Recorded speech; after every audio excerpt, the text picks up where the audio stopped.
Yo, yo, yo. Welcome once again to the Life Malcolm Show. Appreciate you being here with us this evening.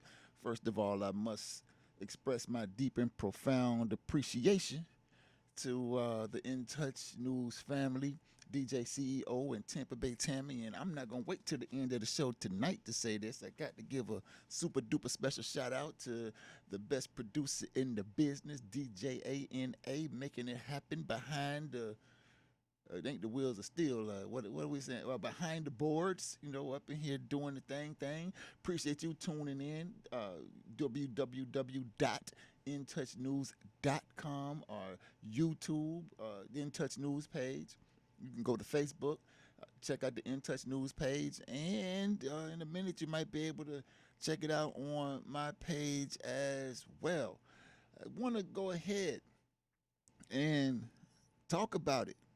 Tonight, as you may know, we have to talk about the firing of a cop. And I mean, you know me, right? So be sure you go back right quick and listen to, I don't know if you can do it since it's live, but sometimes you can rewind right quick and listen to the disclaimer. I don't have it memorized, but let me say, these views and these opinions are not necessarily shared by In Touch News or anybody else who got anything to do with it. These are my views, views of the African working class masses that have a sound revolutionary theory grounded in sound revolutionary practice. So today, we got to talk about the firing of a cop. And like I was about to say, if you know me, you know I don't have no love for the police. None. Zero. Zilch. If I could speak more languages, I would make it plainer how much little love, less than zero, negative. Is it a such thing as negative? I have negative love for the police. But I have a love for right and intelligent and logical and rational and reasonable. And just don't sit right, y'all, that the Tampa Police Department would fire a cop for the reasons that they fired this cop last week. If you don't know what I'm talking about, let me tell you something. DJ, can you help me out? When you can, yeah. Let me tell you something. They done fired the Tampa Police Department has fired a cop named Delvin White for allegedly using the N-word. And I hate saying that like that. It's so goofy to me. But I understand that it's a radio network program, and some people, although obviously not having a serious problem being treated like one, have a serious problem with hearing the word, the N word. And in case you don't know what that means, it's not Nigeria. It's not Niagara. It's somewhere in between them two, though. You might be able to find it. It's closer to Nigra. I remember when my friend Delano Stewart, a prominent attorney here in the Tampa Bay area, told me a story about when he was in court one time, and there was this judge, old white judge. And this is, Delano Stewart is an older guy in his 80s, I'm sure, by now.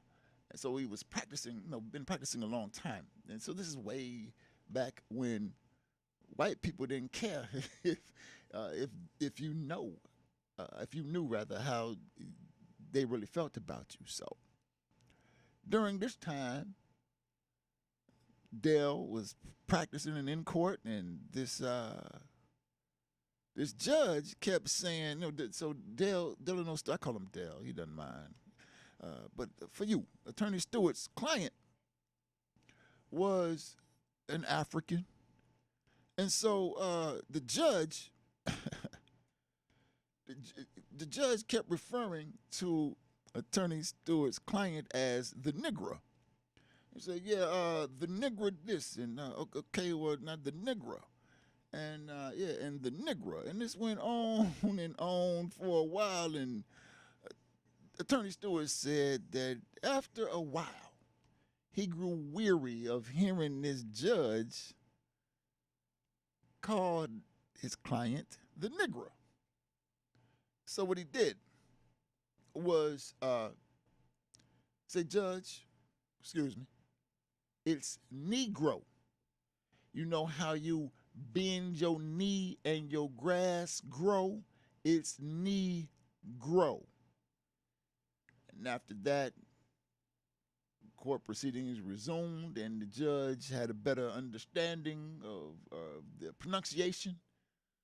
But for the purposes of this show, because I'm not going to sit here and torture myself by saying the N word, he said the N word, he said the N word. I'm not going to do that.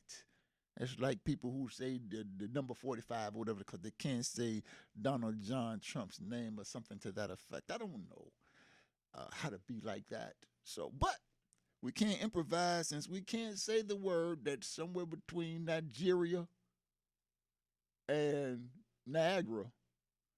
We'll say, for our purposes, Negro. Now, now, uh, this cop didn't say Negro. It's real close now. It rhymes with Negro. If you look at the video and the transcript, they even on the video they even spell it out for you, so you're real clear about what this guy said. But TPD fired an African named Delvin White. That's ironic, ain't it? An African named Delvin White, black as you and me, a school resource officer over at Middleton High School, where we are. When I say we, I'm talking about Africans. You know, Middleton is in the hood. You understand me?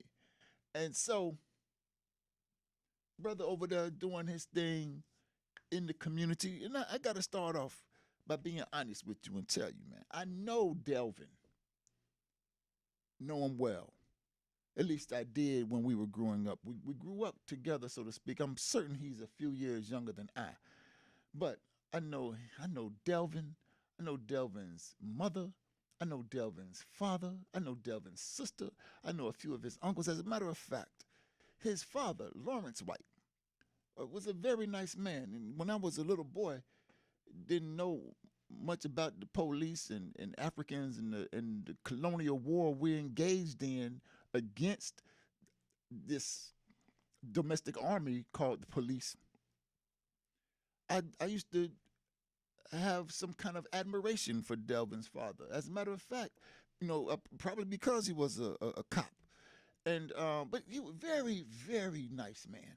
And as a matter of fact, he sold my mother my first car, my 1980 Buick Regal. It was not a Regal, it was a Regal. You understand? And anybody who ever been in the Regal knows why it was the Regal. And uh, I'm certain that Delvin's uncle can't remember. So listen. So Delvin's father's name is Lawrence. Is one of the brothers was named Larry, and Larry was a preacher. He's no longer with us. Larry White was a really good guy, though. He used to be pen pals with my mother when he did a stint in prison. I'm telling you, I know this family, right? So, the brother, it was either James or Jimmy. That's my point. It was a Larry and a Lawrence and a James and a Jimmy. But one of them, James or Jimmy, used to do window tint, maybe still does, and tinted the windows on the Regal before the colonizers started going around talking about the tint too dark and all that kind of stuff. We had the dark boy tint. We used to call it the dark boys. We had the dark boys on there, right? So I know this family. And Delvin, know his sister, if I didn't say it already. Like, I know these people. Delvin was always a cool cat. And but I ain't got no love for no police. You don't care, who your parents are. They could be my parents. If if my parents have the police, I don't have no love for him or her. But the point I want to make is Delvin grew up in the same hood I grew up in, the same environment I grew up in. And I know the way we talk in that environment. I understand the culture of that environment quite well. I'm from that. I'm still in that. I still live that. Still talk like that. I say nigger all the time. And so, when I hear that our dear brother, who's allowed himself to be ensnared with the trappings and trimmings of the colonizers, to put on their uniform and pledge allegiance to their flag and what have you, got so comfortable in his fraternity of police that he thought he could talk like them. Because he ain't the only one say it. He thought he could talk like them, it'll be all right. No. They had a different story for this cat. They showed him. Tampa police showed Delvin White. We don't care if your name White. You is black. And we want to get you off the force any way we can. That's the point. We don't want your black ass on the force. And if we can find something for which to fire you, we will. Because when we get back, we're about to go to break in a little bit. But when we get back, we're going to talk about several opportunities, incredible moments in Tampa's recent history that one of the police chiefs over the, like I said, fairly recent history could have taken this kind of moral high road where we have to be trustworthy to our community. We can't have Delvin saying nigger because that's going to jeopardize the community, the way the community sees us. So when a Negro says nigger, or rather when a nigger says nigger, you got to fire him. So the community can know they can trust us, right? And if you have any sense at all, if you have the sense of a baby bird, you ought to know that that's some tricky kind of logic right there. So we're going to talk about it. Call in at 813-444-9588. That is 813-444-9588. Ask your questions. Challenge me if you don't like something I'm saying or if you think what I'm saying is incorrect. Get on the phone. Don't be scared. This is your time to speak up because right here at In Touch News, everybody is a star and the biggest star is you. We're going to be right back after this. It's the Life Malcolm Show, y'all. We talking about DPD and the Negro when we get back.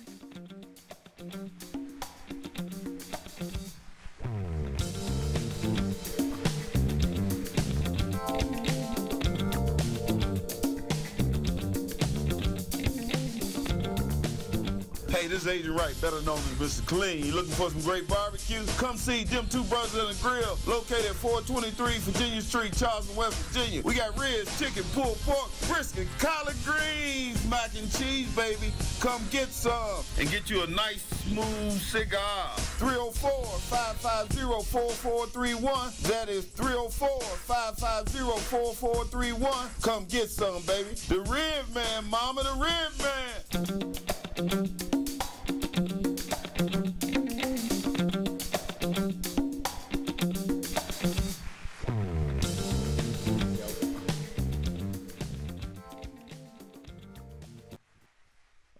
All right.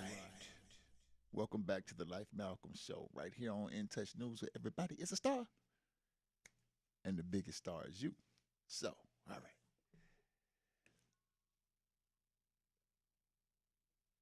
Just to give this some context. According to news reports, Delvin White was in the car, in the police cruiser. You can't trust nothing they give you. I don't care if you work with them or not. There's a lot of lessons in this Delvin White thing. And one of them is you can't trust nothing these people give you. They will give it to you and use it to trap you. They will give it to you and take it back, give you a lifestyle and snatch it from you, give you what you think is some kind of prestige and honor and snatch it from you just because you being you. Not because you're doing anything wrong, but just because you are being you. That's what will happen to you, sister and brother African. You don't have to believe me. Ask Delvin White. And we've seen it before. Michael Vick, right? Imagine that. Michael Vick goes to prison for fighting dogs. White people make millions, if not billions of dollars off of fighting people. They don't go to jail or prison. Mike Vick maybe fought 2 or 3 dogs, went to prison, lost his reputation, was vilified, made to be some kind of monster because he perhaps engaged in some kind of enterprise that involved fighting dogs. And the response to that back in the day when it had some super relevance would be, well, the dog don't have a choice. And the people that the white people fight, they have a choice. So that's what makes it different. I'm like, well, you can't euthanize people. And the people have a choice. Some people want to die. They want to be in control of how they live their last days. But if you assist a human who chooses to die with that death, you're in trouble.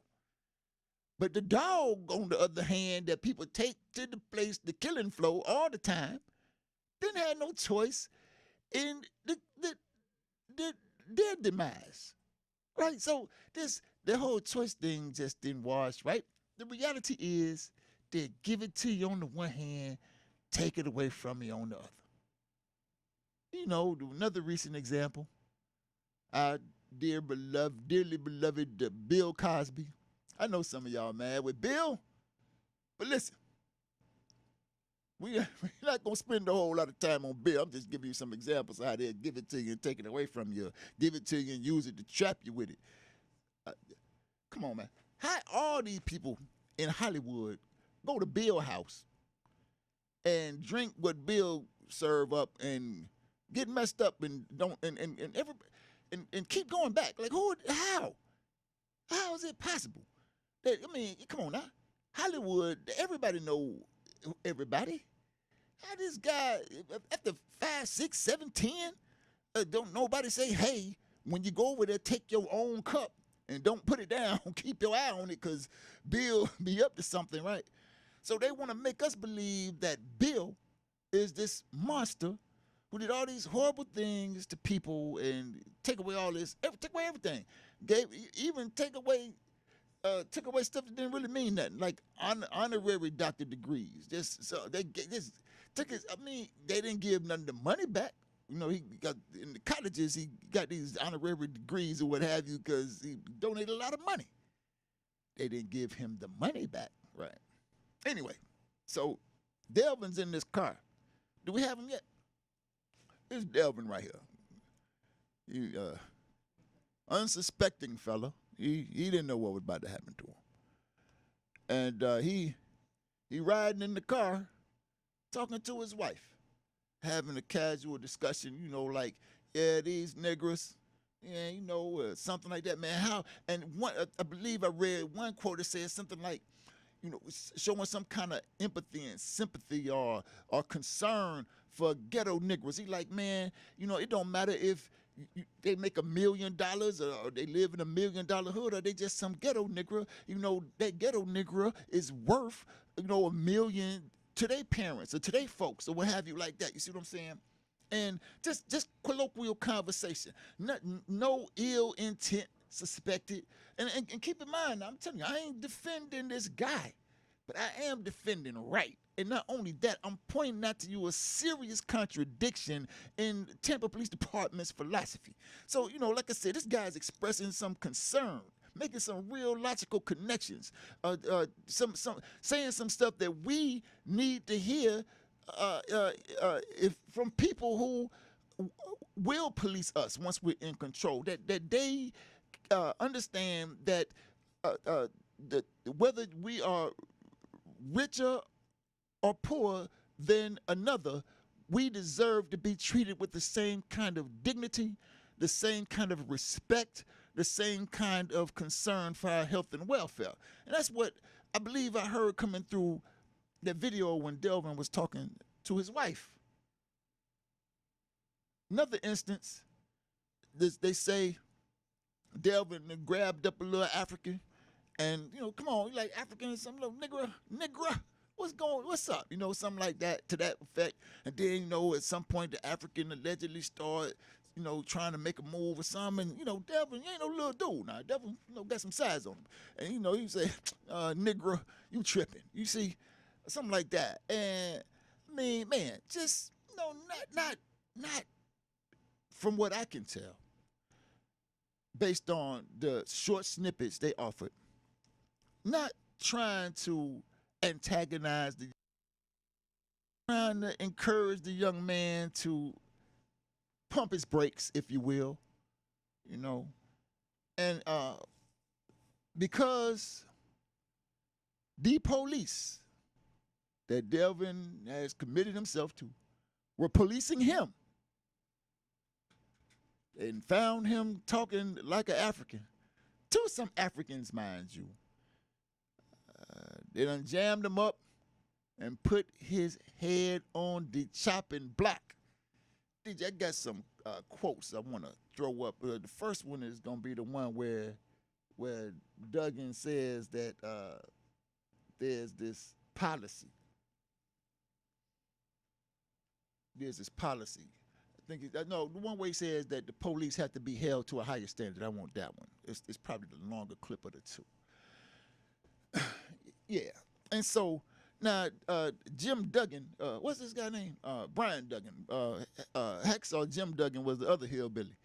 So Brian Duggan, the current Tampa police chief, got in the news and suggested that the reason why he had to fire Delvin, I mentioned this a bit ago, is because he has to maintain the trustworthiness of the police department as far as the community overall is concerned.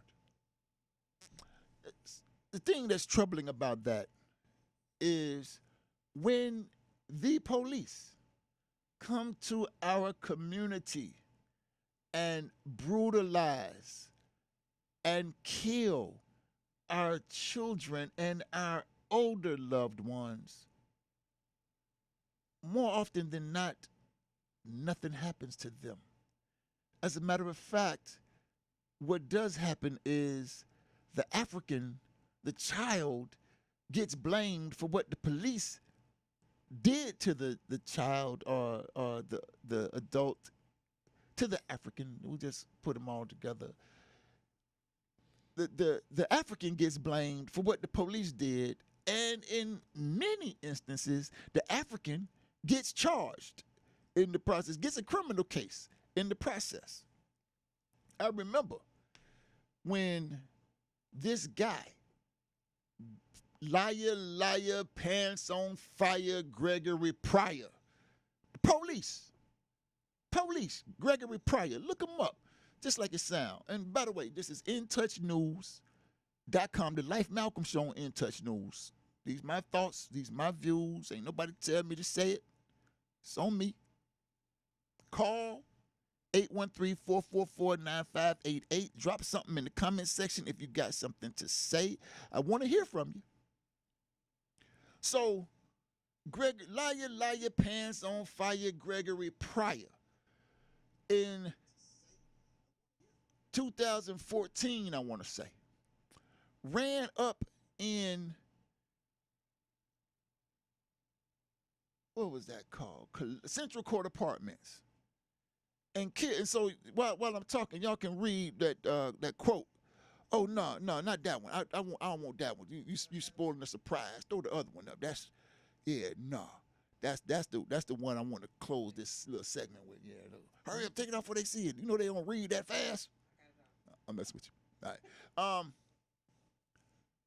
Okay. Well, for all y'all who do read fast, spoiler alert. Close. Don't read that. Just watch me.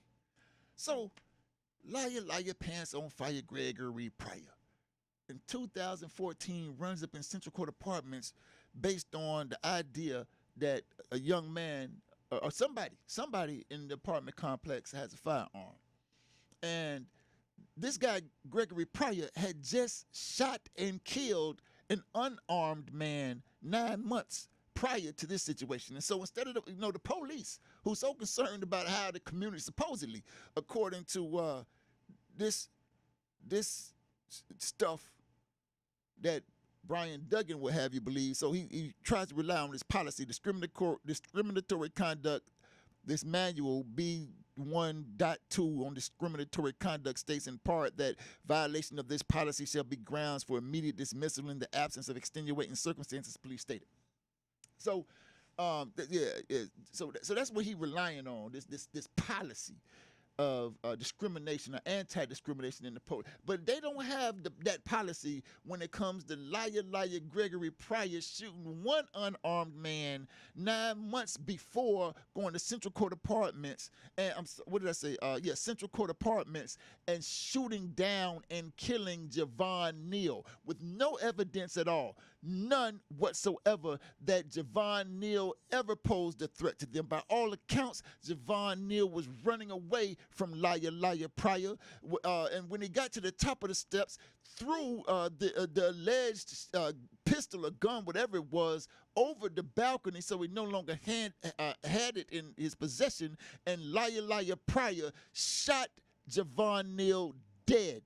Shot him dead, dragged his body out in the middle of the apartment complex for people to gawk and what have you. And then just a few months after that, liar Pryor gets into some kind of car crash on one of the interstates, jumped out the truck, leaves the scene, creates the story that there was a mystery driver in the vehicle, but the sheriffs pulled him over. It wasn't his fraternity buddies in the Tampa Police Department. It was the county sheriffs. They pulled him over, and they wanted to take care of business with him. And so they did. They launched an investigation and found out that liar Pryor was indeed a liar. And TPD fired Pryor for lying. They ain't fire him. They didn't fire him for killing Javon Neal. They didn't fire him for killing another unarmed man, but they want us to know that we can trust them so much that they'll fire him for telling a lie. Same kind of deal with this Manuel Santana. If you don't know who I'm talking about, that's no surprise, because the police are very good at making big news about stuff like this, but not so much making big news about Manuel Santana's misdeeds and a couple other things we're going to discuss when we get back. Got the signal I got to go to break, and plus my watch is detected a workout, so I must be getting hype in here. Let me take a quick break and bring it down a couple of notches, but not too low. Stay tuned right here at In Touch News, the Life Malcolm Show. We'll be right back.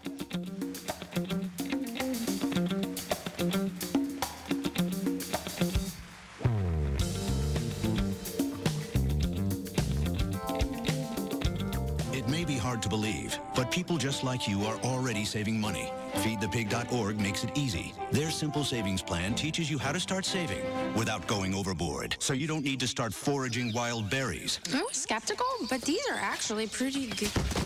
You don't need to sell your soul to the devil. $15 is the best I can do. You just need FeedThePig.org. Don't get left behind. Get tips and tools at FeedThePig.org. Brought to you by the American Institute of CPAs and the Ad Council. Welcome to Calvin's Barbershop. You all got to see this. I don't even want to know what you're looking at on that phone. Well, you should. I was learning about the dangers of high blood pressure and that we need to get ours checked regularly. High blood pressure can increase the risk of heart attack or stroke, but this text program can help keep it at a healthy range. Just text Barbershop to 97779 to sign up. I'll get right on it as soon as I'm done with this baby panda video. Text Barbershop to 97779. A message from the American Heart Association and the Ad Council. Call in and tell a friend to listen in. Listen up. It's In Touch Radio, reality radio.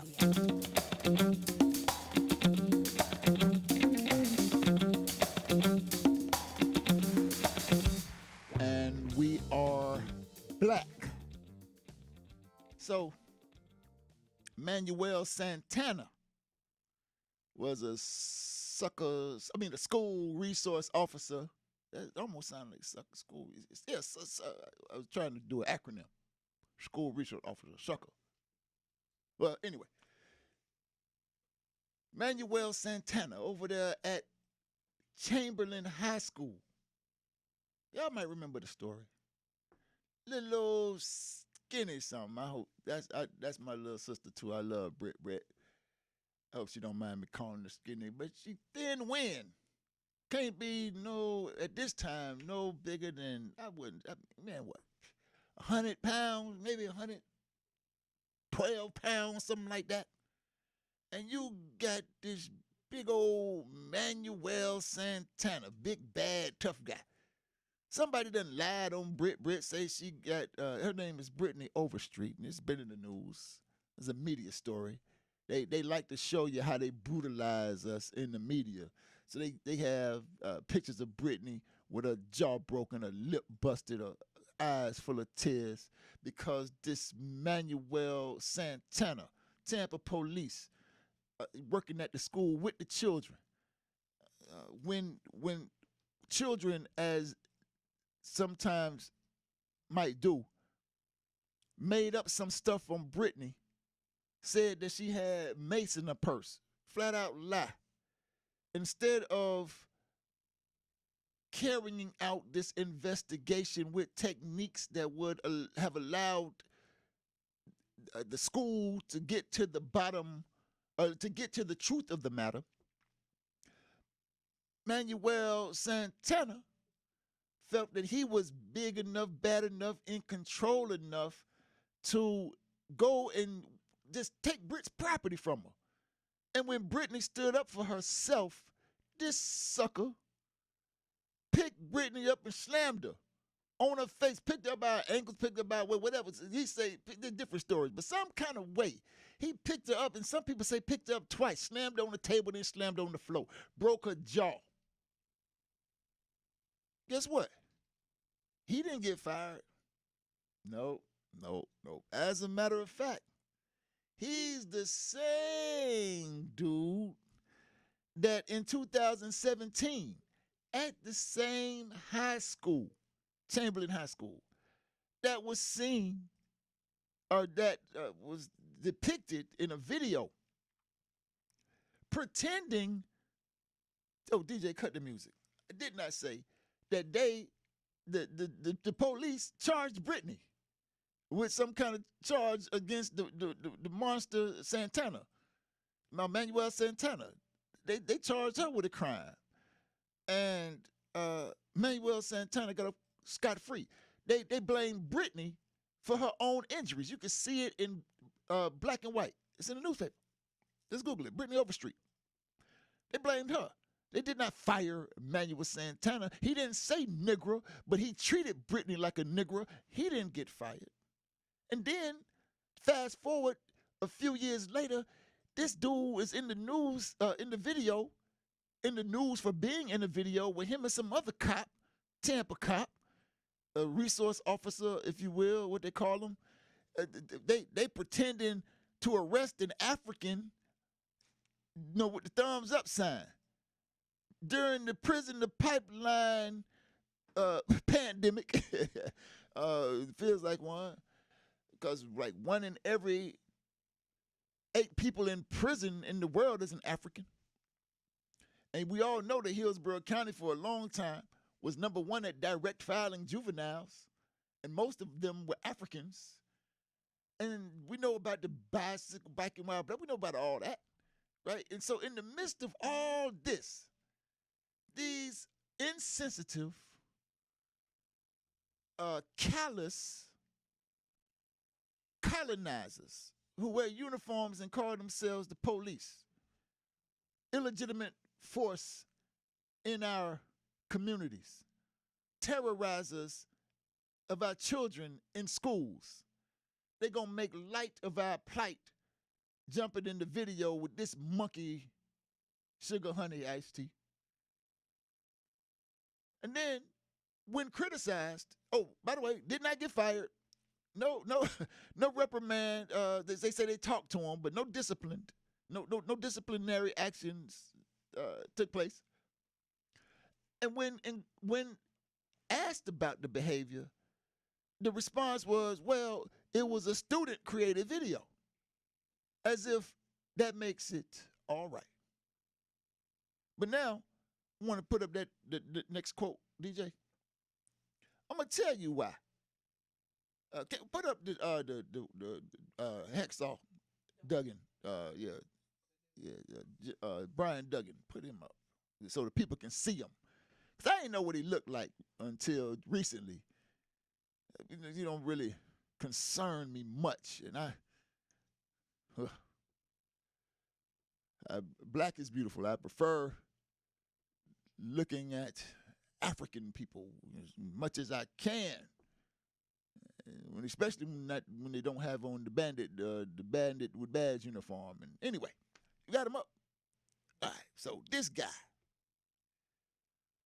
man, I'm gonna get fired too. I know. God have mercy. Anyway, this guy, I'll tell you why Delvin got fired. Do you know why?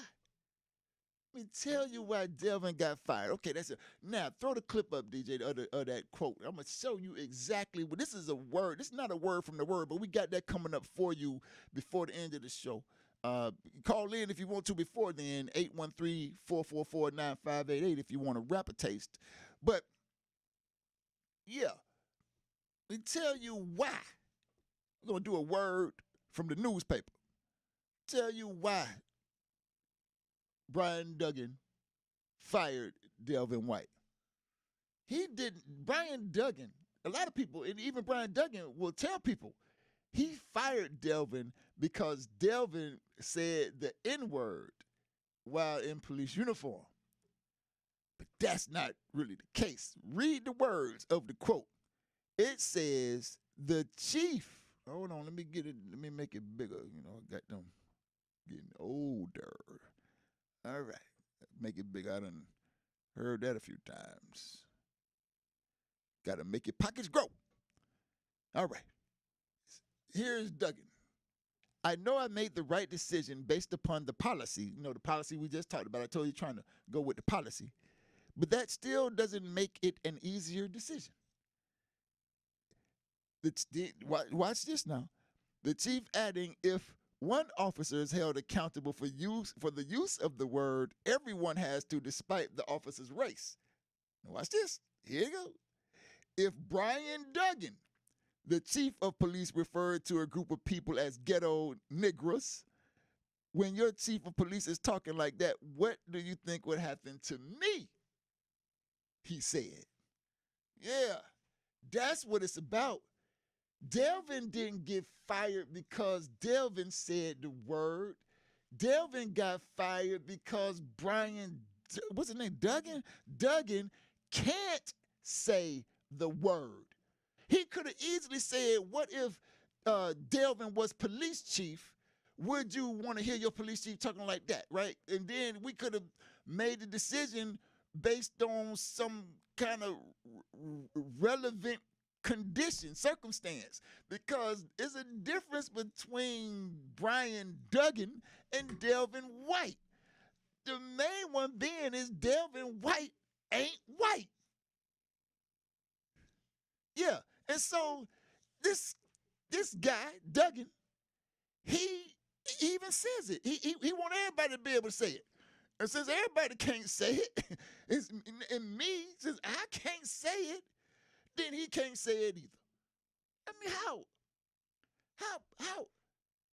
twisted is that? You understand? Because he ain't from our culture. It's not pop culture for white people to walk around saying nigger, but niggers make a lot of money saying nigger every day. It's songs on Billboard. It's comedic. Chappelle's show was banging. Understand me? It's pop culture. It's part. And I'm not. Listen. I know some of y'all sensitive about the word. I understand, because the white guy from Seinfeld, I don't know, almost a dozen years ago, he just went nuts with it, like nigger. I mean, just went off, right? And so then you have all these clown-ass Negroes talking about they're going to bury the N-word. I remember them having a funeral and a procession. I think they had a eulogy and everything. I think I believe they even buried the N-word, so they said. And I know some liberal Negroes who don't want to fight thought that was just great. They could kill us, beat us down, spit on us, capture us, lock us up, do whatever they want to us. Just don't call us Negro, right? And that's an easy kind of stupid fight to get involved in.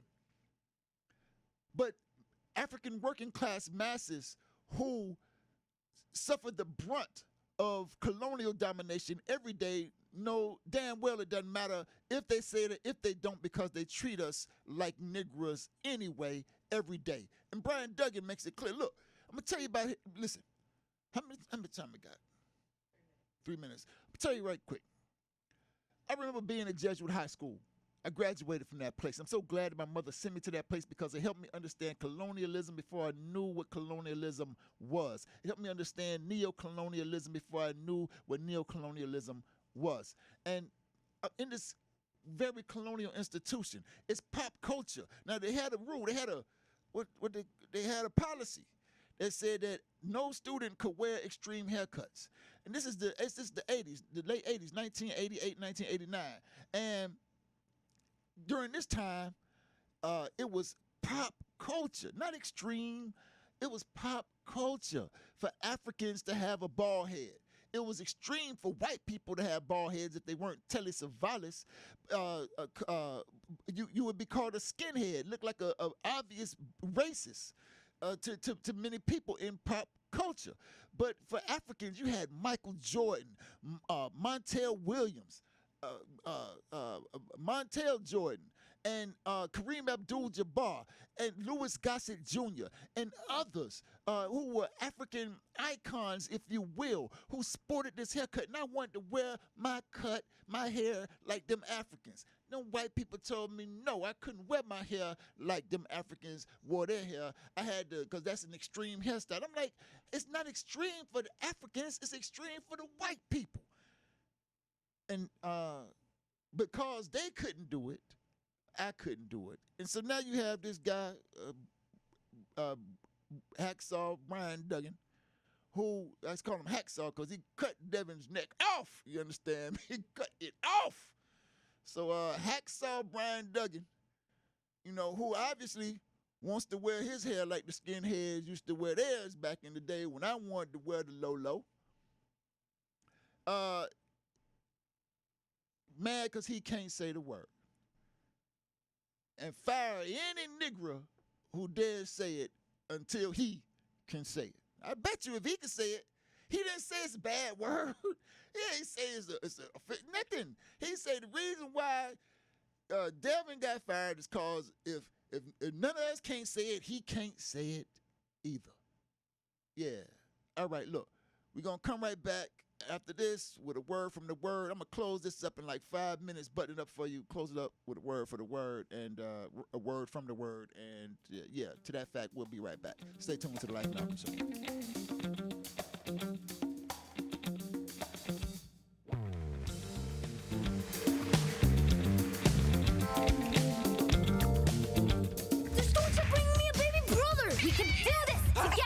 Let's go. Storks know how to keep kids safe. Do you? What? Oh my gosh, you don't know. I know. You don't? Oh, man, you laugh when you're uncomfortable. No. Making sure your child is in the right car seat is one of the steps to safer travel. I will rock this! You will rock this! To know for sure that your child is in the right car seat for their age and size, visit safercar.gov/the right seat. Cool. Very cool. Brought to you by the National Highway Traffic Safety Administration and the Ad Council. It's important to plan ahead for emergencies, like the storm. When it kicked in, we had a plan. We were able to get in touch with each other in no time. How to find each other. The whole experience was fine. The most frightening 10 hours of my life. If there's one piece of advice I'd offer other moms out there, it's to stay calm and keep to the plan. Some parents plan ahead, some don't. Make sure you know where to find your family in an emergency. Start your plan at ready.gov. Brought to you by FEMA and the Ad Council.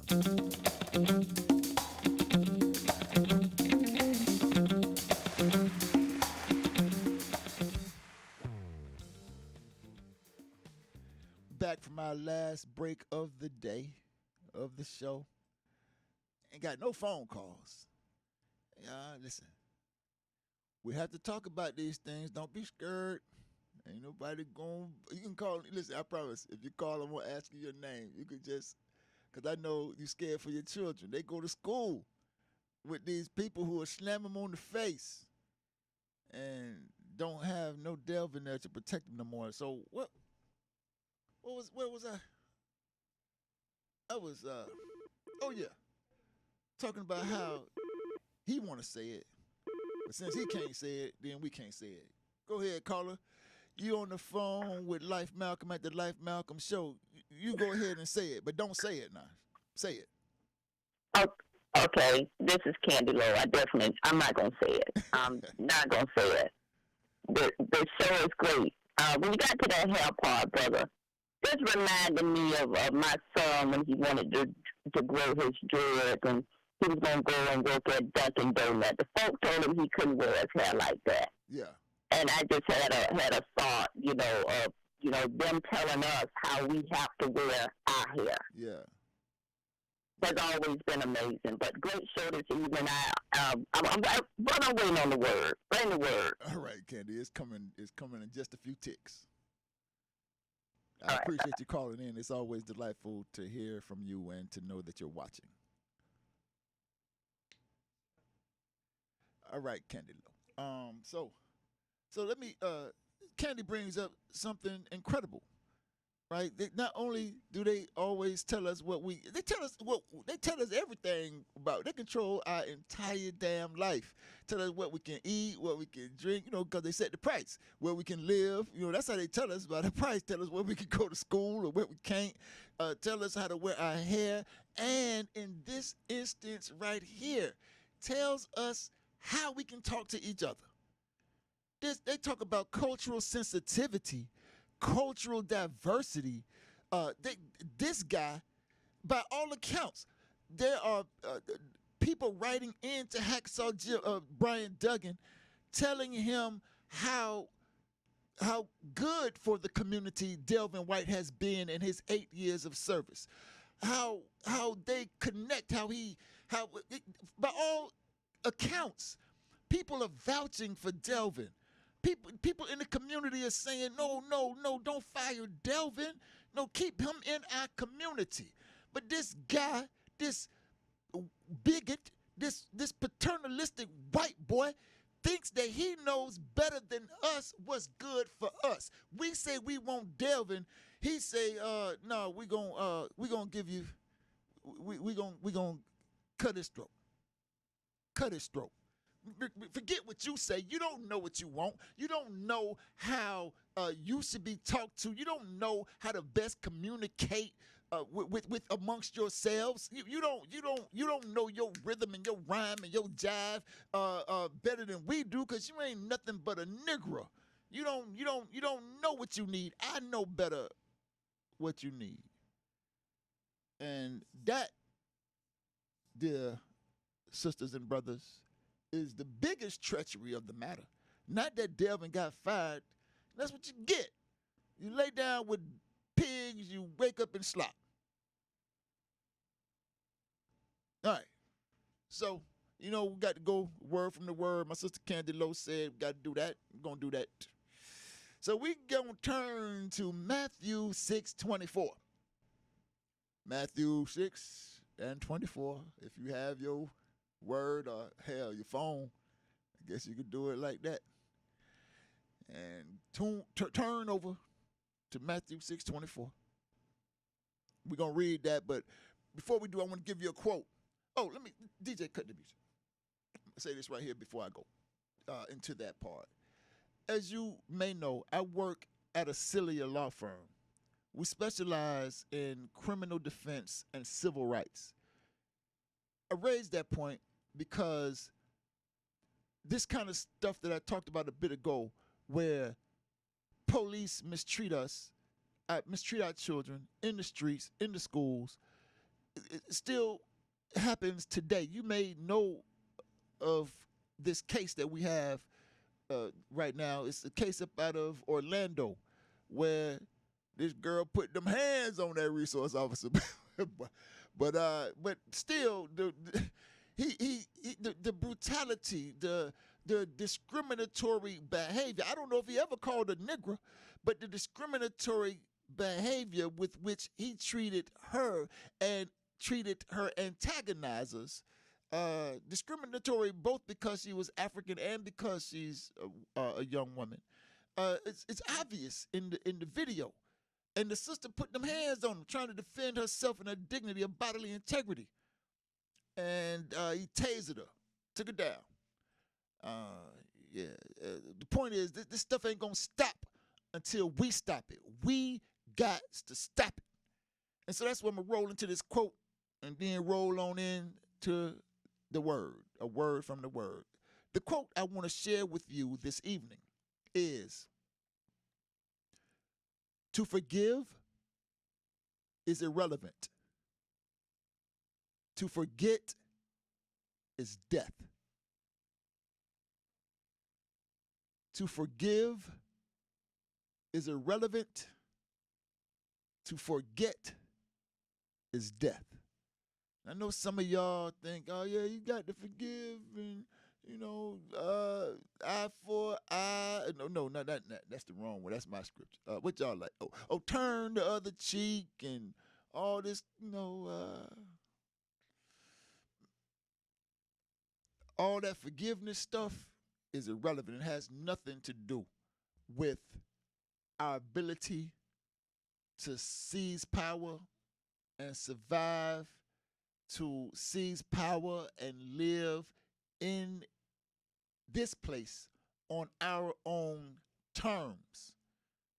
Well, it's to talk how we want to each other, when we want to, when we need to, on our terms. But some of us have forgotten, because it's such a distant memory for us to be in power and control of our own lives. It's such a distant memory for us to be organized among ourselves and working together among ourselves to supply everything that we need. You heard the stories about how you could borrow sugar from over here and flour from over there and $1 from over there, and because we had community. But one thing is for sure, as Matthew 6 and 24 tells us. Oh, let me get it right. Let me read it. It says, "No man can serve two masters, for either he will hate the one and love the other, or else he will hold to the one and despise the other. Ye cannot serve God and mammon." If you don't know what mammon is, that's money, riches. And I'm going to take a little bit of liberty here and say prestige, position. I got a name. You call me officer. I roll with the white folks. I hang with the colonizers. But in order to do that, when you see an African hobnobbing with the colonizer like that, when the African's livelihood depends on the colonizer, whether the African can feed his or her family, is based on their relationship with the colonizer. You see an African who's disconnected, who is holding to the one, that pays their bills and despising those who still have their back when the bill payer turn off the spigot. Yeah, you done seen it before. Come back to the Africans. OJ ran away from us. OJ ran away from us. But after he was accused of sending a couple of colonizers home on trial, he cleaved closely to the African community. Right. So, dear sisters and brothers, I would say this.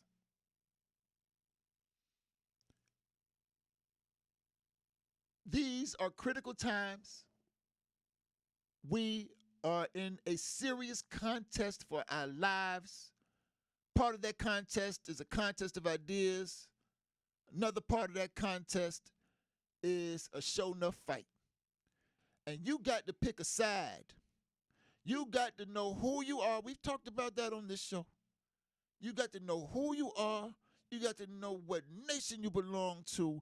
And you got to make a choice whether you're going to stand with the nation or stand against the nation. Whether you're going to stand with the African working class masses or stand against the African working class masses. Because you can't do both. Frantz Fanon and Black Skin White Mask talked about how to drive a nigger crazy to try to do it. I believe James Baldwin even got work that we can pull from that talks about this double-mindedness that so many of us try to this duality we try to live in. It's so dangerous because it's easy to hold to the one so much and despise the other so greatly that we forget where we from. And I'm not saying nobody we know in this discussion is like that. I'm just saying it's easy. And when we forget where we're from, when we forget what side we belong on, it's death.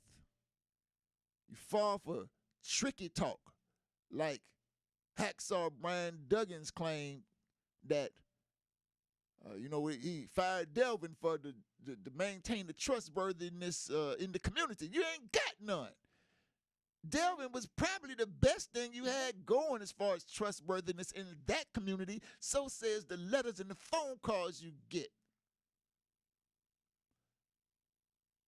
But you don't listen to African people. The police don't care what African people have to say in Tampa. No, that's not how that goes. You want a citizens review board, they pull the teeth out. You got a gummy, a no tooth, the toothless citizens review board. Can't do nothing. It does the mayor's bidding in some instances. I said I won't say that. All right. Well, I think that we have talked a long time. And what I want to say to you is this. Even though I can't stand with Delvin and the side he's chosen to rock with,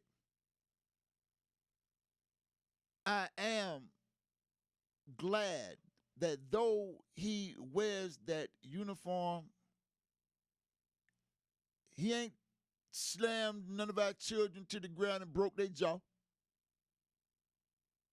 He ain't shot none of our children dead.